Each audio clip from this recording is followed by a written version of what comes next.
As we knew before that Aunt Betsy showed us the other side of her character, and she decided to protect and support David.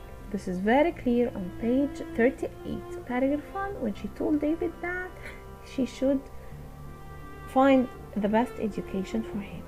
She went to Canterbury, where her lawyer, Mr. Wickfield, lived.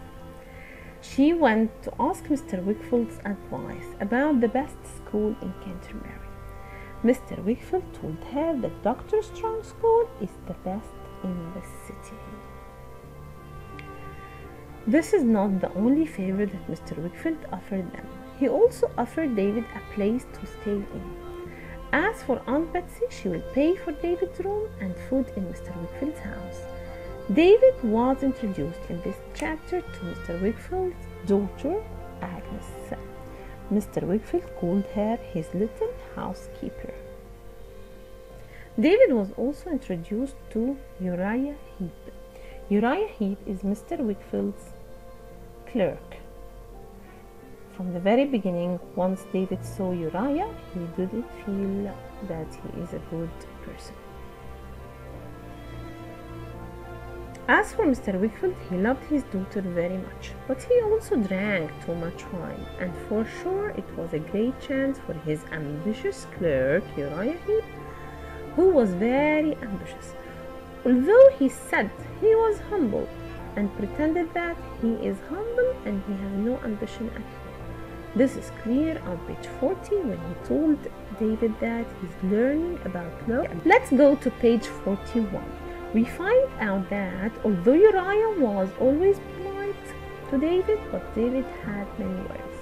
He couldn't feel comfortable while he was around, especially when he met his mother, and both of them asked him many questions. David found that Mrs. Heath is exactly like her son. The only good point for David is that he met his old friend Mr. Micawber again, whom Uriah tried to talk to, but David didn't want him to talk to Mr. Micawber, as he knew that he would ask him too many questions about him. David didn't want Uriah to find out about his time in Mr. Murdstone's warehouse. The Micawbers were very happy to meet David again, and also was David. But this happiness didn't last long, as only 2 days later, this is on page 42, David received a letter from Mr. Micawber telling him that they had to leave because of the creditors. Again, Mr. Micawber was in debt. Again, Mr. Micawber couldn't pay the money.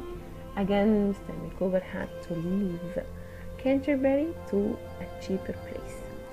As for David now, he is 17 at the end of the chapter. He's 17 and he became a head boy. Then suddenly he was grown up, his school days were over, and he had to think about a career. Chapter 8. I Meet Old Friends. From the title, can you guess who are the old friends will David meet? Yes, that's Steerforth. Do you remember him? Let's go through the chapter to know more about Steerforth.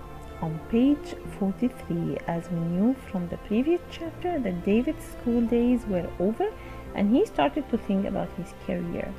David decided to take his aunt's advice to take a holiday at Yarra. When David went to say goodbye to Mr. Wickfield, he was talking to Agnes, calling her his sister. He realized that she was worried about her father. She suspected that Uriah was doing something and he had bad intentions towards her father. Let's go to the next page, page 44. On page 44, we have a clear description for David's second trip to London. Second visit to London, which was completely different than the old one. He saw London for rich people. Now David was well educated, well dressed, and had plenty of money. David thought how his life changed. look at the activities he did. After a long time, David went again to London. He went to the theatre, he dined in good restaurants, he walked along the crowded streets of London and felt very happy. There he met his friend Steerforth. After a long conversation with Steerforth decided to go to Yarmouth with David after his trial to remind him about the Peggotty. On page 45, we knew that Peggotty, who got married to Mr. Barkis, was very happy to see David. As for Mr. Barkis was ill, but he was glad to see David too. They were all happy to see Master Davy again. They all liked Steerforth and welcomed him. He told them some stories and made them laugh. They enjoyed the night together.